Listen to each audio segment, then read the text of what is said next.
Imagine that even when life is rough, you can still be a calm harbor where no storms can get in. That's the power of building good judgment and emotional strength to handle the unexpected.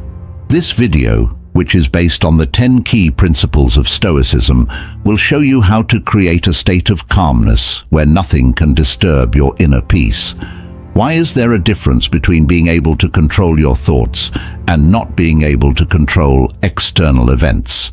As Epictetus said, some things are up to us and some things are not up to us. To find inner peace, we must focus only on what we can control through wisdom and willpower. Interpreting objective events through hardships and weaknesses disappears, showing the free spirit of a person living in harmony with the laws of the universe. This lets reality develop without any inner obstruction. Follow us on this journey in today's video with the 10 Stoic principles to stay the same and let Epictetus' Stoic philosophy lead the way. A new path for you where you learn to actively grasp the key to inner peace, no matter what the outside storms are like. But before we start, as usual, I have a challenge for you. Watch until the end and don't miss any of these 10 important principles. Just one of them could change your life forever. Principle number 1, clear goals. Epictetus said that problems show what kind of person someone is, and the harder the problem, the more honor there is in overcoming it. Pilots get their name from being good in storms and tempests. This sentence isn't just a theory, it's a call to action when you know what you want to achieve. The world seems to get smaller, and huge problems seem like small steps. You can't lose the inner strength you find in this process. A strong purpose isn't something you just happen to find. It's something you craft by thinking deeply about what matters to you, not just your career goals or personal achievements, but also the principles and values you want to spend your life pursuing. Once you have a strong purpose in your heart, you need to work hard to protect and grow it. Your strength in the face of trouble comes from sticking with your goals and not giving up. A clear purpose is like a lighthouse in the dark. It guides you and holds your soul firmly in place. When life throws you curveballs, your clear purpose is what keeps you from falling into the sea of feelings and tough situations. In the end, having firm goals isn't just good advice, it's the key to mental strength that can't be matched and the power to face and beat any task. These ideas are at the heart of Stoic thought. They are not only a set of rules for living, but also proof of the power of will and a clear goal. Nothing is impossible, and nothing can break your strong spirit. For both personal and business growth, it's important to set clear goals. Having clear goals gives you direction, motivation, and a sense of purpose in your life, whether you're trying to be successful in your job, your personal growth, or something else. This lesson on the importance and key parts of setting clear goals can be summed up in 5 easy points. Clarity. Be very clear about what your goals are. It's easy to get lost and confused when things aren't clear. Make sure your goals are SMART, which stands for clear, measured, attainable, relevant, and time-bound. Goal setting. Not all goals are the same. Find the most important ones and put them in order of importance.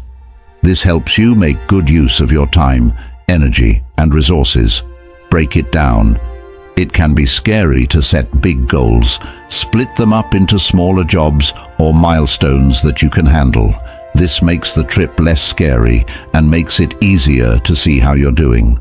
While clear goals can help you stay on track, it's also important to be able to change your mind when necessary. Things could change, and you might need to change your goals to reflect that. Being adaptable helps you deal with problems while staying on track. Regular review. Look over your goals every so often to make sure they are still important to you and in line with your goals. Think about your growth, enjoy your successes, and make any changes that are needed. This ongoing review holds you responsible and keeps you moving toward your goals. Implementing these ideas into your goal-setting process will improve your capacity to convert your hopes and dreams into real achievements. Principle number 2. Would you give your body to a stranger? Think about it.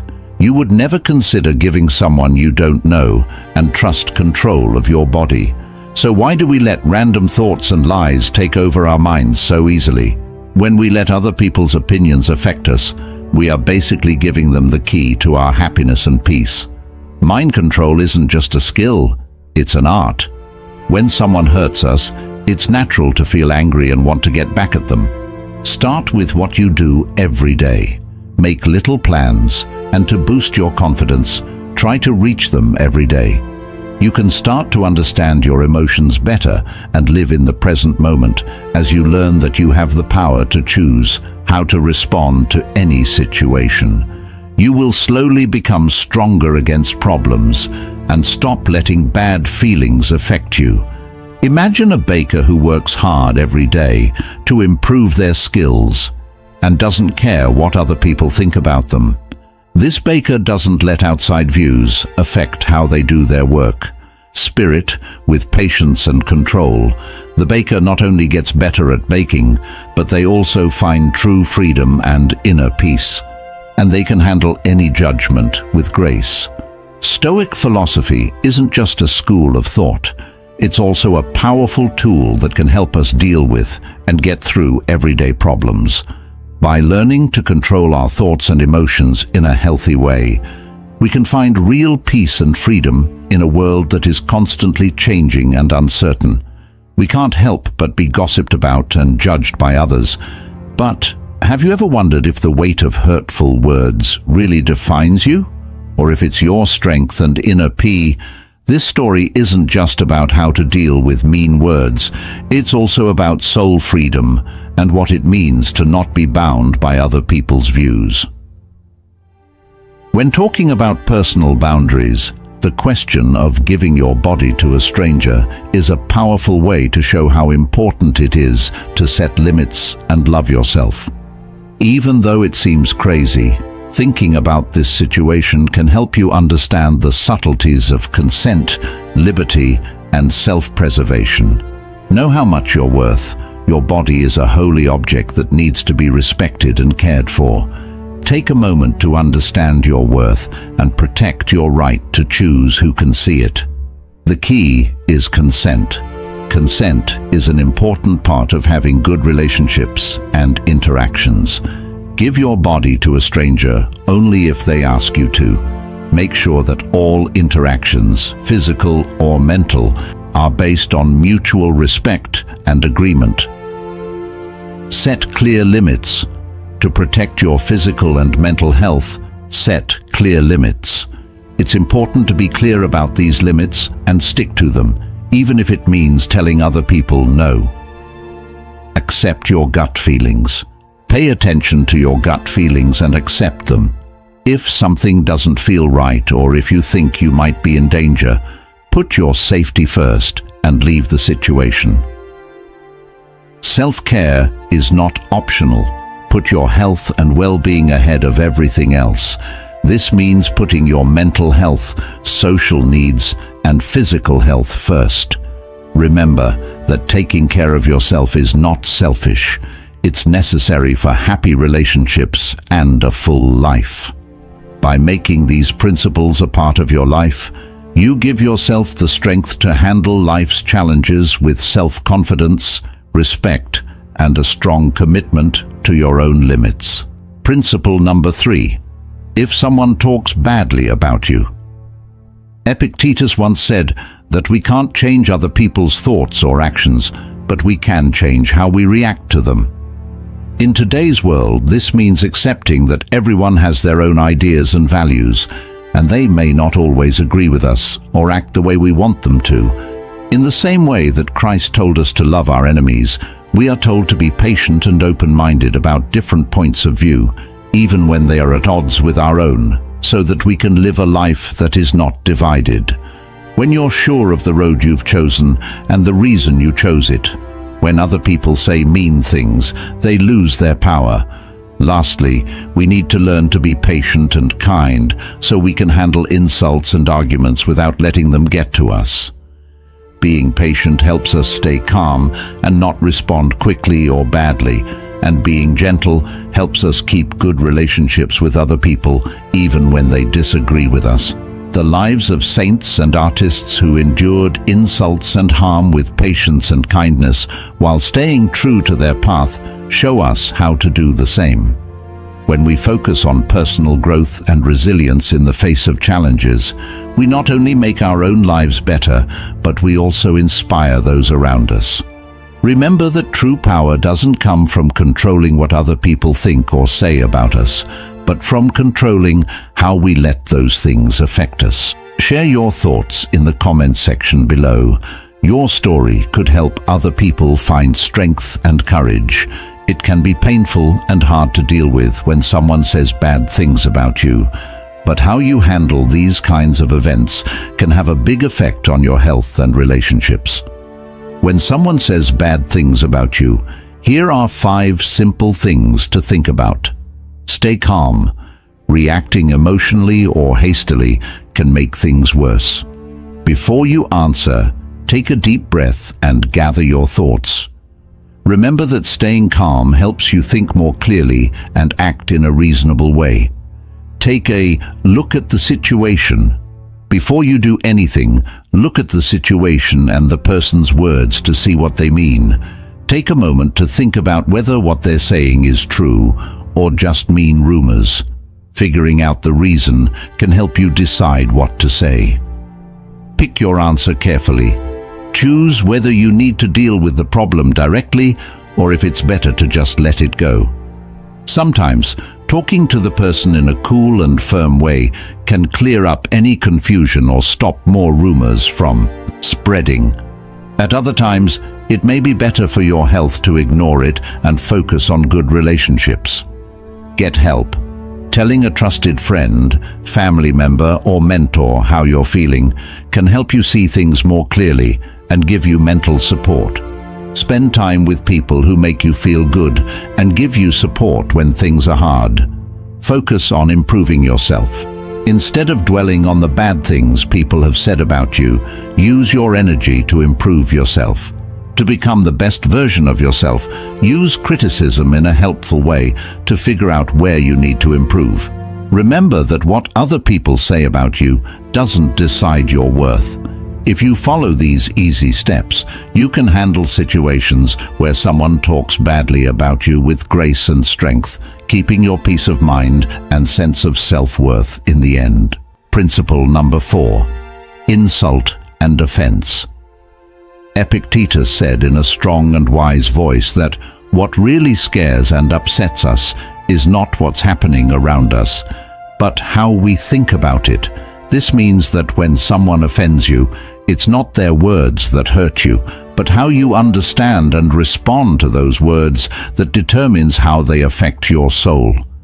For example, if you have an opinion in a meeting and a coworker strongly disagrees with it, instead of getting angry, take a deep breath and ask yourself, is this a chance for me to look at this issue from a different angle? By doing this, you not only stay calm, but you also gain new insights. This is how you find light in the dark, something that Stoicism tells us is important to learn. In this lesson, we learn not only how to deal with anger or hurt, but also how to use these things to grow as people. How you deal with them is very important. Stoicism says that you are strong not by avoiding problems, but by knowing how to face them and get through them. Remember that every challenge is a chance to get stronger and more resilient. We all face challenges that make us feel afraid and ashamed, but the question is, how do we get through them? How do we avoid letting these experiences determine our sense of self-worth? Epictetus wrote a lot about this topic in his thought. He said that what makes us afraid and ashamed is not what is happening around us, but how we react to it. People often insult and offend each other, but dealing with them properly is important for keeping relationships healthy and the surroundings positive. Whether they are meant to or not, comments can hurt people and make things tense. People can communicate and understand each other better if they know how to handle and respond to insults and crimes. Here are 5 easy things to think about. Understand intent. Know that not all comments are meant to hurt. There are times when people talk without thinking about what they are saying. Differentiating between insults that were meant to hurt you and comments that were made by accident can help you react in the right way. When someone insults or offends you, take a moment to think about how you want to respond before you do. Acting without thinking can make things worse and cause more conflict. Before you answer, take a deep breath and think about what the best thing to do is. Think about things from the person's point of view and try to understand how they feel. They might be having a rough time or dealing with their own doubts. Feeling what they're feeling can help ease the stress and start a productive conversation. Assertive communication. Don't get angry when someone insults you. Instead, be assertive. Don't use personal attacks or insults to describe how the comment made you feel. You can talk about the problem and still respect yourself and others if you communicate in an assertive way. Set boundaries.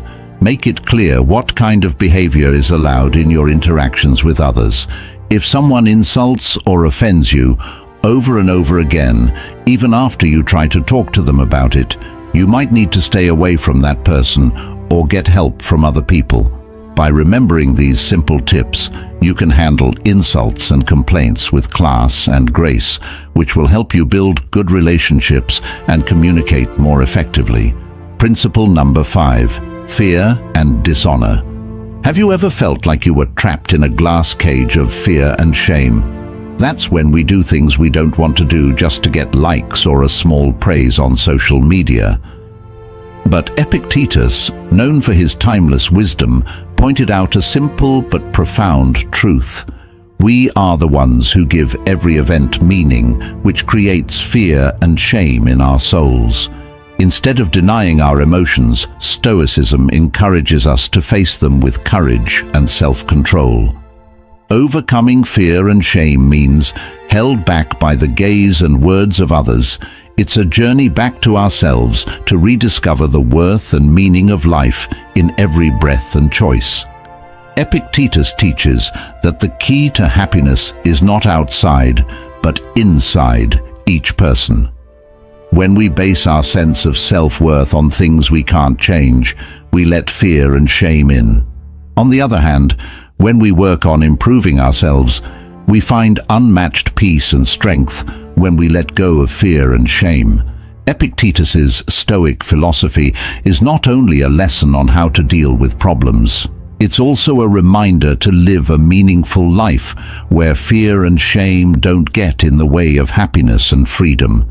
Because when we face and overcome our fears, we not only free ourselves, but we also inspire those around us. Now let's look at principle number 6. I'd like to thank everyone who watched this video. Your participation has been a great source of support for me and the production team. If you think these ideas are helpful, please like and share this video with others. Your support not only lets us keep making good material, but it also helps more people learn about Stoicism. During our trip through life, fear and shame can often be big problems that stop us from growing and reaching our full potential. Fear paralyzes us and keeps us from taking the chances we need to and following our dreams. Dishonor, on the other hand, breaks our trust and lowers our self-worth. But if we understand these enemies and learn how to deal with them, we can come out on the other side stronger, more durable, and ready to do great things. Be aware of your fears. Recognizing that you are afraid is the first thing you need to do to get rid of it. Figure out what fears are stopping you, whether they are based on the past, your doubts, or not knowing what will happen in the future. When you face them head-on, you take away their power over you and make room for growth. Build up your courage. Being brave doesn't mean not being afraid. It means being ready to move even though you're scared. Accepting pain and leaving your comfort zone can help you become more courageous. Start by being brave in small ways and slowly push your limits. Each step forward will make you stronger and lessen the power of fear over you. Always be honest. Honesty and being real are the building blocks of honor. Even when things go wrong, stick to your beliefs and principles. Be truthful, fair, and treat others and yourself with care. By following your moral compass, you build a sense of honor that makes you feel good and wins the respect of those around you. Accept your vulnerability. Being weak is not a virtue, it's a source of power and connection. Share your fears, problems, and goals with people you trust, and let yourself be open and vulnerable. Being vulnerable opens the door to understanding, support, and real connection, which builds a sense of belonging and the strength to deal with problems. Try to have a growth mindset. Adopt a growth attitude, which means you see problems as chances to learn and grow. Accept that failing is a part of getting better and stronger. Develop an eagerness to learn about new options and a resolve to keep going even when things go wrong. If you have a growth attitude, you can use your fears to fuel your personal and professional growth, which will help you reach your full potential. Finally, fear and shame may be big problems on the way to personal and professional happiness, but they are not impossible to solve. You can get past these problems and come out stronger, smarter, and more worthy than ever by facing your fears, building courage, living with integrity, being open to being vulnerable, and having a growth mindset. Principle number 6, getting ready for problems. Stoicism's main idea of expecting problems pushes people to be proactive instead of reacting to life's problems. Epictetus says that imagining the problems that might come up on our way helps us get ready mentally to deal with them in a calm and thoughtful way. This mental training is not an invitation to be negative, but a way to strengthen resolve and give the mind the tools it needs for any situation. Think about a marathon runner who is getting ready for a race. She knows the principle of anticipating obstacles, so she thinks about the problems that could come up, like bad weather, injuries, or unexpected personal obligations that could get in the way of her training. Instead of being afraid of these possibilities, she plans for them. She plans ahead by changing her training schedule to account for different weather conditions and setting aside time for rest and recovery. On race day, when it suddenly starts to rain, she stays calm because she has mentally and physically prepared for this possibility. Anticipating and planning for what could have been a problem turns the race into proof of her strength and determination. Anticipating problems brings balance between our emotions and our reasoning, teaching us to deal with life's unknowns with a calm mind. It gives us a feeling of readiness and confidence. It makes us better at solving problems by making us think ahead and make plans for the future. This balance is a hallmark that helps us handle life's ups and downs with a calm heart and mind.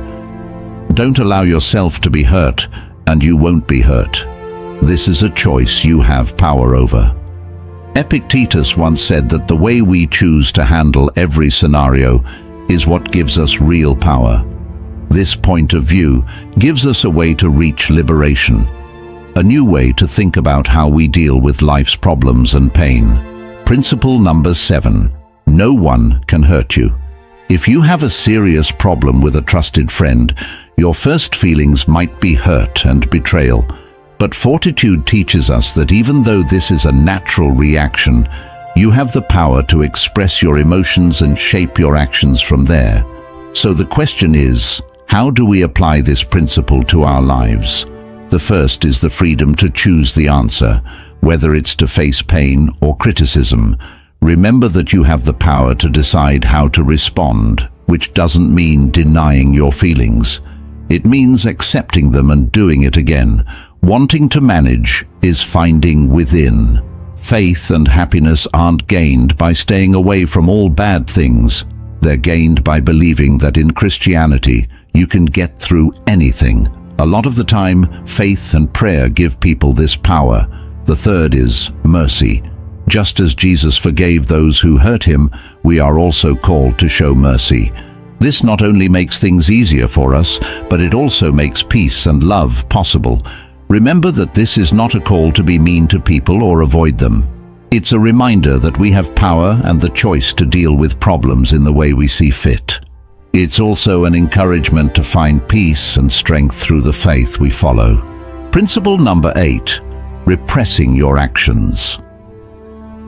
According to Epictetus, self-control is not only a way to be independent, but also a key way to find inner peace and spiritual power. This doesn't mean that all actions or responses are bad, it just means picking actions based on reason, not emotional spurts. Imagine you're in an important meeting when all of a sudden a coworker strongly disagrees with your ideas and even criticizes you personally. Your first thoughts might be anger, disappointment, or even the desire to respond strongly.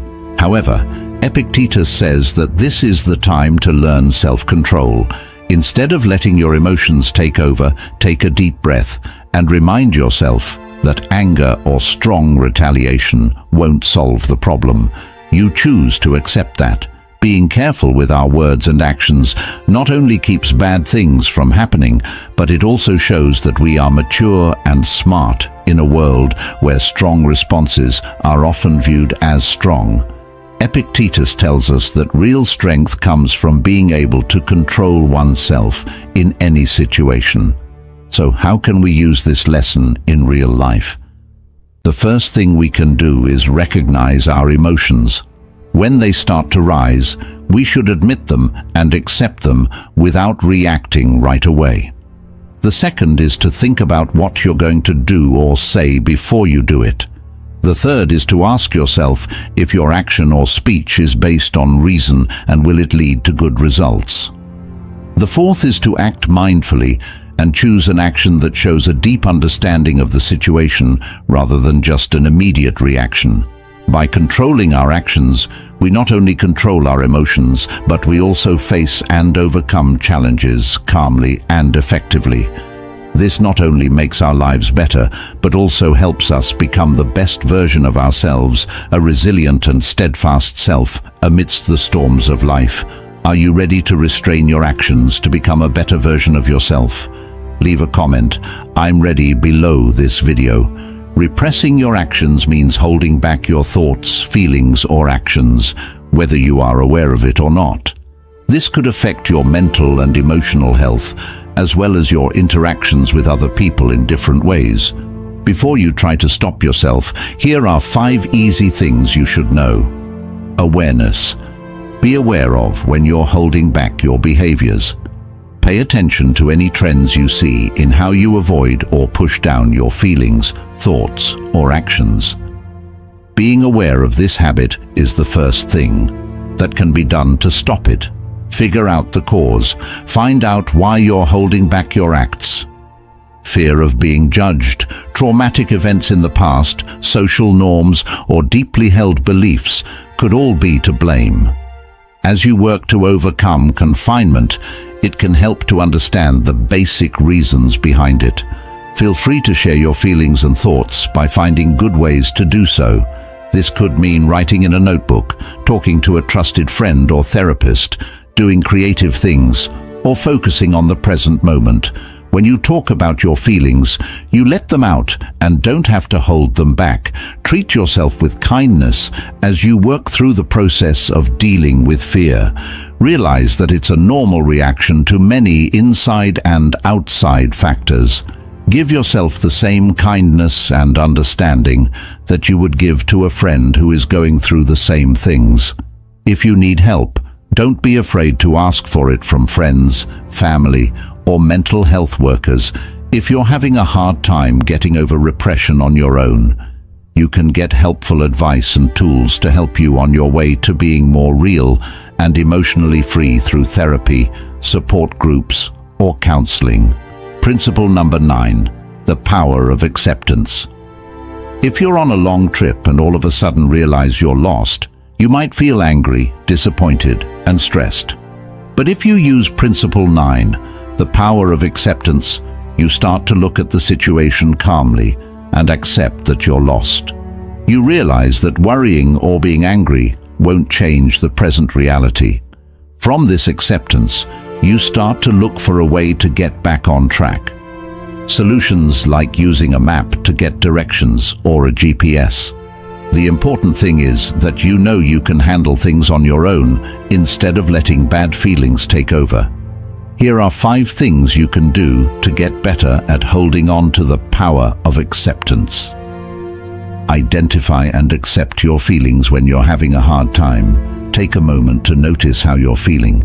Seeing that you are angry, sad, or scared is the first thing that you need to do to accept what is happening.